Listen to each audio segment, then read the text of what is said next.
Hey, Rebecca, is Grandpa behaving himself lately? Well, yeah, he's pretty much the same and just chilling in bed, catching up on some rest. Don't worry too much. I'll make sure to keep an eye on him. Remember to keep Grandpa in check and make sure he doesn't go off on his own again. Ever since he hurt himself in the garden, he's been causing a lot of trouble for our family. It's seriously annoying how he keeps forgetting that he's in his 80s and tries to tackle things that are way beyond his abilities. Gosh, old people can be such a nuisance. I wish they'd think about those of us who have to take care of them and give us a break. Ryan, why are you talking like that? It's not exactly a nice way to say about Martin. Oh, no worries, Rebecca. You know how much he's been slipping lately, right? Ever since he retired and passed the company on to my dad, he hasn't been himself anymore. Honestly, I can't handle the fuss of old people. But you're a pro at it, so I'm sure you'll handle taking care of Martin just fine. Well, I don't mind at all taking care of Martin. But it's important to remember that he also longs for the presence of his children and grandchildren. He wants them to be there for him, to shower him with care and affection.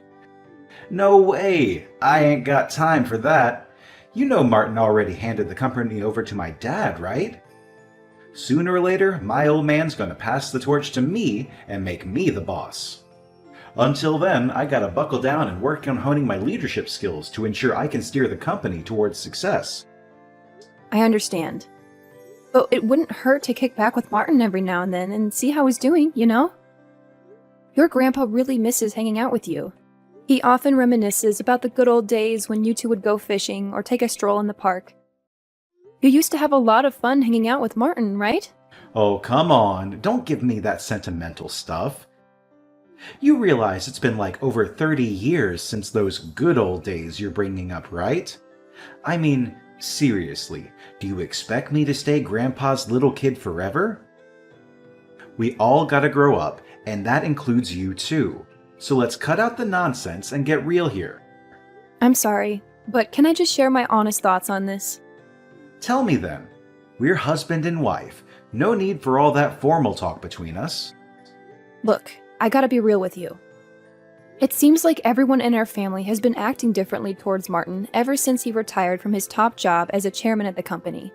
I gotta say, it's hard not to notice that you've been kinda careless in how you've been treating him. You come off as cold and distant whenever Martin's around. Huh? Wait, what's with the sudden questions? Like I already mentioned, I'm not some obedient little kid of Grandpa's anymore.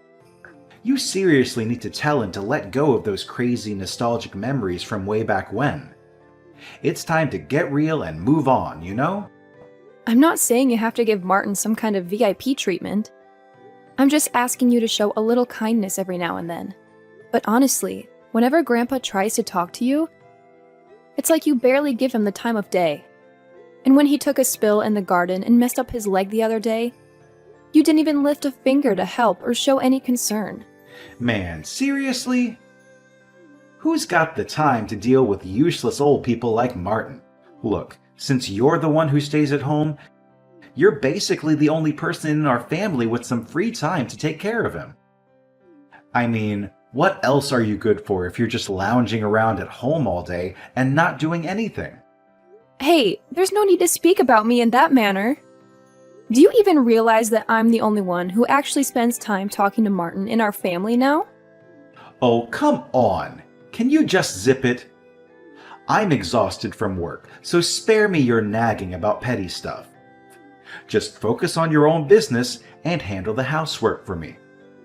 I want the entire house to be squeaky clean by the time my dad and I get back from work. Oh, and don't forget to dedicate some serious time to cleaning Martin's room. He's been smelling so awful that no one wants to come within a mile of him anymore.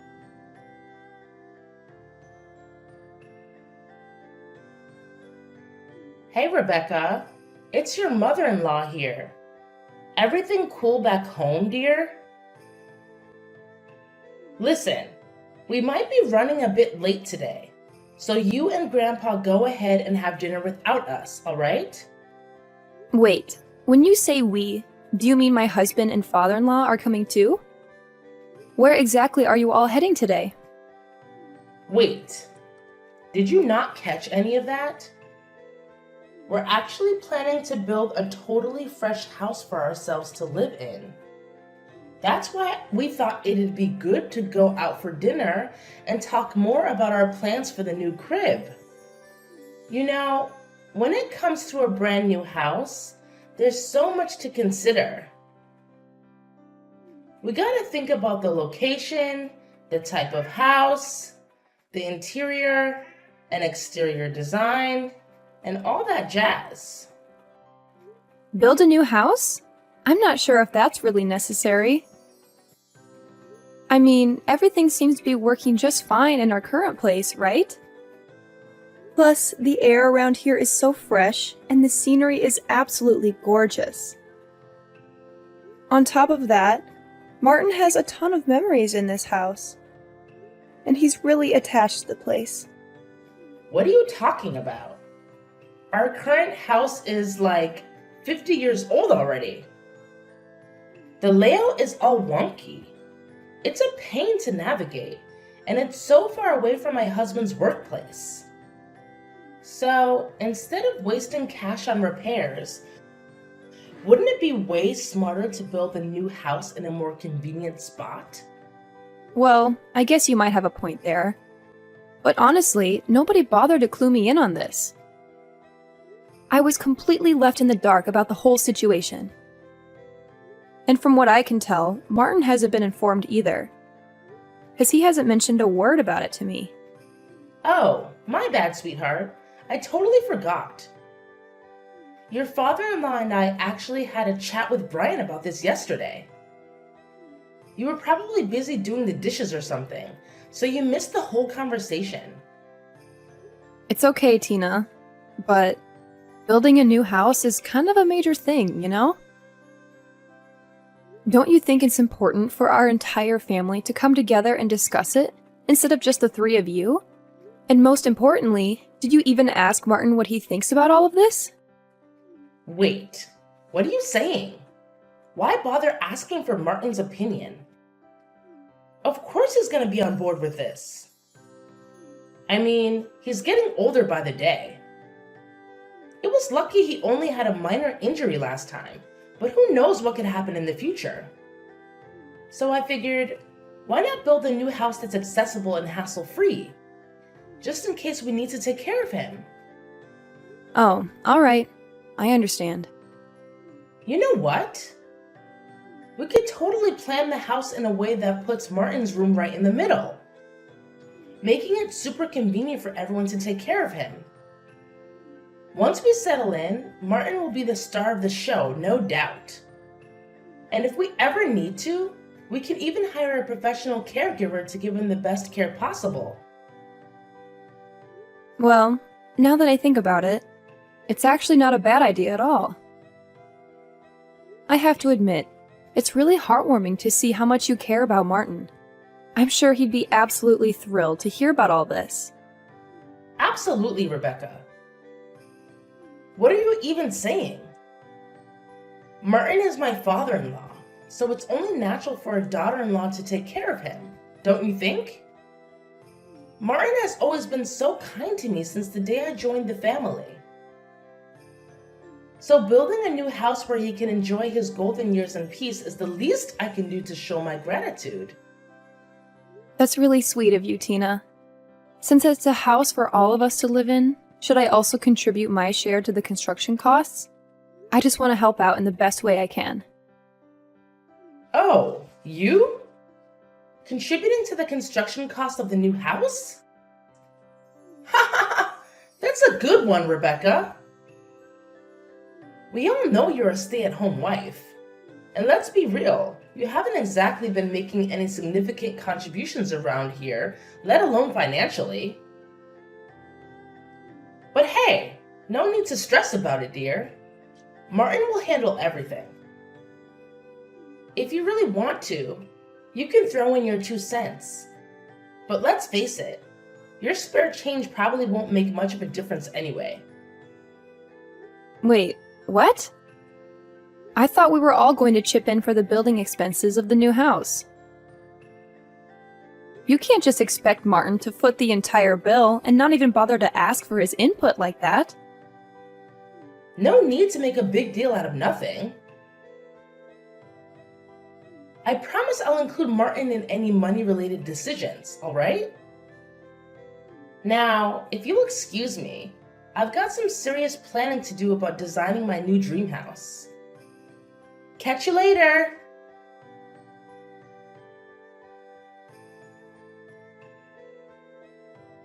Rebecca, did Martin spill the beans about his massive debt to you? If that's the case, then we're in some serious trouble, aren't we? Oh, you mean his debt of $1,820,000? Yeah, I got wind of that too, not too long ago. From what I know, Martin had become a co-signer for a loan for a friend's company, right? No kidding. It's true. And now, with his friend's company going down the drain, Martin's stuck with that whopping debt. Can you believe it? How could he be so careless? He shouldn't have gotten himself into such a reckless situation. Now, who's going to handle that ginormous pile of debt? Do you think they're going to come after a house that's still in the works? You know we're in the middle of building our new family home, right? I actually think the house will be all right. Did you hear anything from Mr. Davis, the company's lawyer? He informed me that since the house contract has already been finalized and it's under Harold's name, there's no risk of it being taken away. Phew! Thank goodness! That's a huge relief to hear. I'm so glad we went with my idea and put the house in my husband's name instead of Martin's. Oh, by the way, what about the company? Does Martin's debt have any impact on it? I already mentioned this before, but just to reiterate, it was signed in Martin's name, so there won't be any issues for the company. If you want more information, you can always reach out to Mr. Davis directly. Wow, that's a huge relief. There's absolutely no problem at all. I can't help but laugh out loud about it. What a weight off our shoulders. But Tina, can I be honest with you and ask you a question? Well, of course you can. What is it? Tina, I have a suggestion and I'd like your opinion. Considering Martin's overwhelming debt, what if we consider giving up the new house to help him repay what he owes? It seems fair, don't you think? After all, he's the one who solely covered all the expenses for the new house. What in the world are you going on about? Did you lose your marbles or something? Look, this debt mess is all on Martin, and it's got nothing to do with us. So why should we go out of our way to help him pay it off? We're not dumb, you know. Tina, can we please have some empathy for Martin? I mean, seriously, don't you feel any compassion for him at all? He was genuinely shocked when he found out about the debt. And let's not forget, he's in his 80s. It's not good for his mental well-being to go through such a tough situation. Let's try to understand and support him during this difficult time. Hold up, Mrs. Know-It-All. Enough with the nonsense already. Mind your own business and stop trying to dictate what I should do, got it? So, why don't you just stick to your lane and handle the housework for me? That's pretty much the only thing you're good at, right?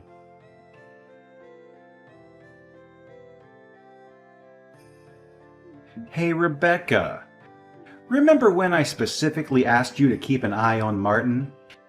Did you actually do what I told you to do? Do you even realize that he's been nothing but trouble for us lately? It's been a rough week thanks to him. I do my best to watch over him.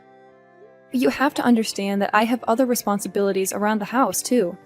It's not like I just sit around doing nothing, you know? Can you please try to be more understanding of my situation once in a while? Huh. Don't act like those household chores you've been doing are some kind of monumental task. They're merely child's play. If your only responsibility is to manage the house and take care of Martin, and you can't even handle that, then seriously, what exactly is your role in this house? I told you, I really am doing my best. However, if Martin's health is seriously deteriorating, I believe it's time to consider professional care for him. Sometimes it's necessary to reach out to experts who can provide the specialized support he needs. Oh, here we go again. You're always trying to shift the blame and avoid taking responsibility for your own comfort. Did you see the disaster Martin caused in the kitchen yesterday? It was a total mess. I'm aware. Martin's behavior has been quite unusual ever since he found out about his massive debt. It's definitely had an impact on him and how he's been acting. He's getting more and more unbearable, and honestly, I'm reaching my breaking point with him. You won't believe what happened the other day. I actually tried to be nice and asked if he liked his dinner. And guess what? He threw one of the most epic tantrums ever, like a little kid, and snapped at me saying, "Who are you calling Grandpa? I'm only 50! You have no right to call me that!" Can you believe the nerve? I'm sorry to hear that. It's definitely true that Martin has been acting a bit off lately. Sometimes he forgets my name or asks about his meal right after he's already eaten it. It's worrisome. And I can't help but think that his condition might be related to that massive $1,820,000 debt. Is there any way you can try to convince him to see a doctor? I've tried to take him to the hospital a few times, but he flat out refuses. I don't want to push him too hard because I'm afraid it might hurt his feelings. Especially since he's not completely forgetful. Nah, he doesn't gotta go to the hospital. That old dude needs to be thrown out on the streets ASAP if he doesn't start acting better soon. We can't have a loony like Martin roaming around our place anymore. Who knows what wild stuff he might pull off next? Listen, Brian, you're acting just as cold-hearted as your parents. It's painfully obvious to me that you couldn't care less about your grandfather, am I right? All you guys do is make jokes and laugh at him. You don't even seem to think about taking him to the hospital. Martin is your family, for goodness sake. Can you please show him a bit of concern at the very least? Oh, come on. Why stress about some old geezer who's got limited time left on this planet anyway? Oh my god. It's seriously mind-blowing that Martin used to be some big-shot chairman. Now he's just acting like a total moron. Look, I'll sort things out and get him settled in some kind of homeless shelter by the end of the week. That way, you won't have to deal with that bonehead anymore. See how thoughtful I am? But I thought Martin was going to live with us in the new house. I believe his condition can improve if we provide him with the right treatment. I mean, he always seems aware of everything happening around him. He's not completely oblivious, you know? Oh, believe me, it's just a matter of time before Martin starts forgetting everything. I bet he'll be wandering around, drooling, or even causing harm to us, the ones looking after him. You know what? Just the thought of it gives me the creeps. Martin's nothing but a total pain in the neck now. Oh my goodness! I can't believe you just said that about Martin. How could you utter such hurtful words? You're fully aware of all the hard work and dedication he has put into our family throughout his entire life. We should be grateful for all that Martin has done and show him the respect and appreciation he deserves. Say no more, Rebecca. I've made up my mind, and there's no changing it. Martin is heading to the homeless shelter. No ifs, ands, or buts about it.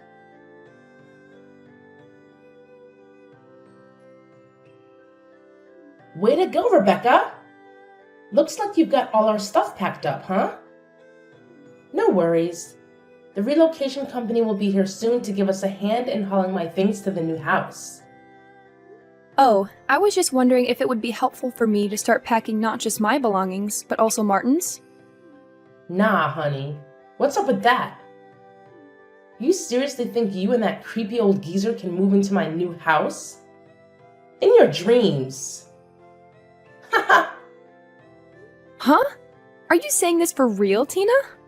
Oh, absolutely. Since Martin's sticking to his guns about not going to a homeless shelter, you'll have to hold down the fort at the old house and handle that stubborn mule.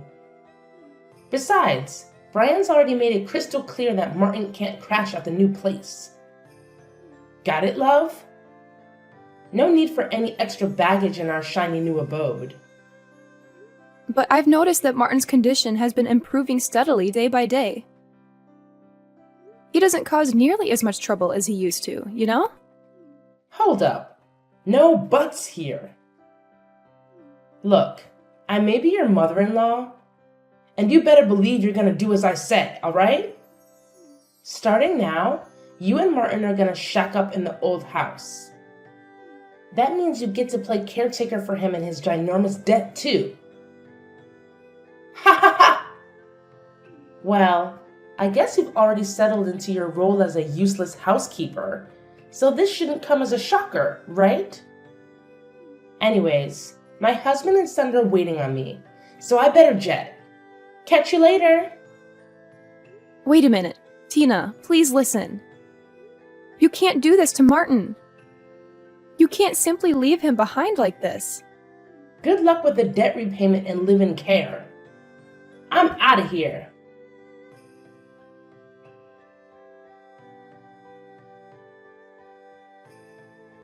Hey, Rebecca, are you there?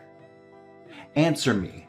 I've got something super important to ask you. Yep, I'm here. What's up?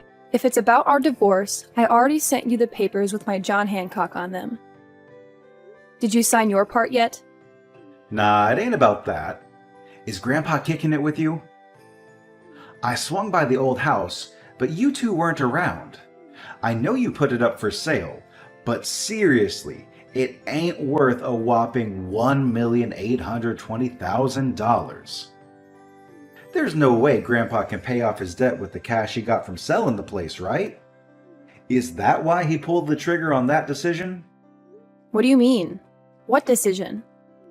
Let me talk to Grandpa. My pops has been trying to reach him non-stop, but no luck.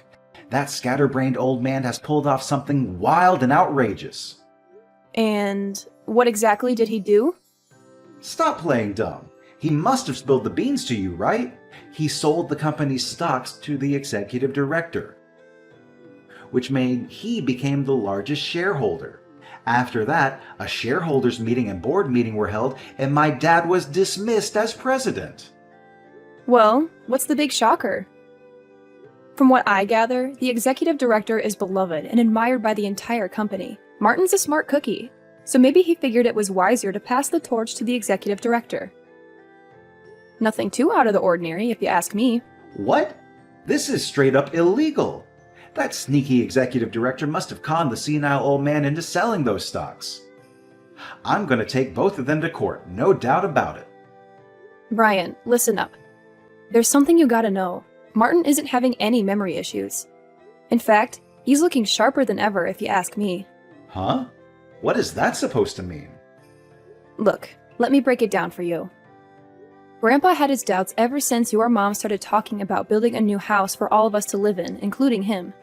So, he cooked up a scheme. He acted like he had dementia to test how you and your parents would handle it. And just as Martin predicted, you guys showed your true colors real quick, one after another. And what did you do? You were so eager to cut me and Martin out of your life. Whoa, wait a sec. So he was playing sick this whole time? That sly old fox. And you, I bet you were in cahoots with him, trying to pull a fast one on me and my parents, huh? Nah, you got it all twisted, I swear. I had no clue about Martin's plan. He had me completely bamboozled. You want to know what he told me? He said, to fool the enemy, you gotta fool your own crew first. And there you have it. But Martin can't just give the company to a complete stranger like that. It doesn't make any sense. My dad and I are his family. Well, he didn't just randomly pass the company to the executive director, you know. Even after retiring, Martin stayed in the loop with updates from Mr. Davis and the executive director. He saw firsthand how you and your dad were mishandling things. You disregarded the employees' input, prioritized your own interests above theirs, and indulged in lavish expenses on the company's dime. Now you see why Martin made the call to leave it in the hands of the executive director, right? What? I can't believe it. He got me completely fooled. But what about his massive debt of $1,820,000? It can't just magically vanish into thin air, right? Well, that debt is gone now.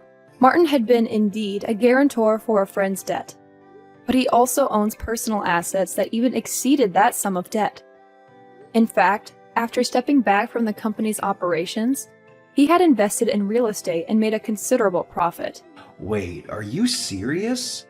Martin's been secretly raking in the dough without me knowing? So he's been squirreling away cash for himself, huh? Talk about being selfish. I'm not done talking, Brian. So, the friend was the son of a benefactor who had helped Martin when he was young, and Martin felt the need to help him out. Since the countryside land that the son owned was going to be developed into a resort, he was able to sell it for a high price, so there was no need to take on the debt. See? There wasn't any problem at all in the first place. No way! Why didn't you tell me the truth earlier? If you had clued me in, we wouldn't have left you and Martin in the dust. Do you know what happened to me and my dad? We were both denounced by the company. Well, I don't want to rub salt in your wound, but please be mindful that there's also the mortgage on the new house. Hold up. What mortgage on the house? What are you talking about? Grandpa was supposed to cover all the house's expenses. No strings attached. Haven't you pieced it together yet? Let me jog your memory about what Martin said back then. When Tina brought up the house expenses, Martin laid down a condition. If it's a house where everyone, including me, will live. In other words, if that condition wasn't met, he wouldn't shell out a single penny. I bet your dad simply assumed that Martin would foot the bill, so he didn't even bother scrutinizing the documents before signing. Am I right? No, this can't be happening. Do you have any idea how much that new house cost? How the heck are my dad and I going to handle the mortgage now that we lost our jobs at the company? Please, Rebecca, talk to Martin and ask him to help us out with the house payments, or we're going to lose it all. Listen, I messed up, all right, but give me a shot to make things right. I'll bring you and Martin to the new house. We can get married again, and we'll all live happily ever after as one big crazy family. Sorry, but seriously, it's like way too late for an apology now. So, enjoy shelling out for the mortgage. Goodbye. Hey, Rebecca, please, just hear me out for a sec, all right? I'm head over heels for you. You're my one and only, and I want everything to go back to the way it was. No kidding, Rebecca. Can you please let me know if you're there? Please take me in, Rebecca.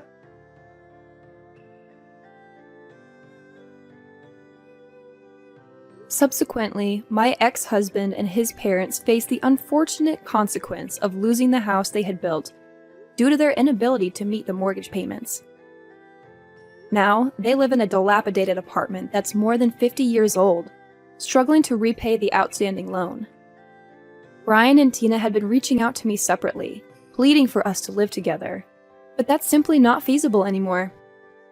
Thanks to Mr. Davis, the divorce was officially concluded, and measures were taken to ensure that my former father-in-law and ex-husband were excluded from Martin's inheritance. Speaking of Martin, he has purchased an old yet charming house in the countryside, and we now reside there together. He assured me that I needn't worry about living expenses and could choose to live wherever I pleased. But I made the decision to remain by his side, since he's the only closest family I have left. I have now become Martin's adopted daughter, and I am committed to taking care of him until the very end if anything were to happen.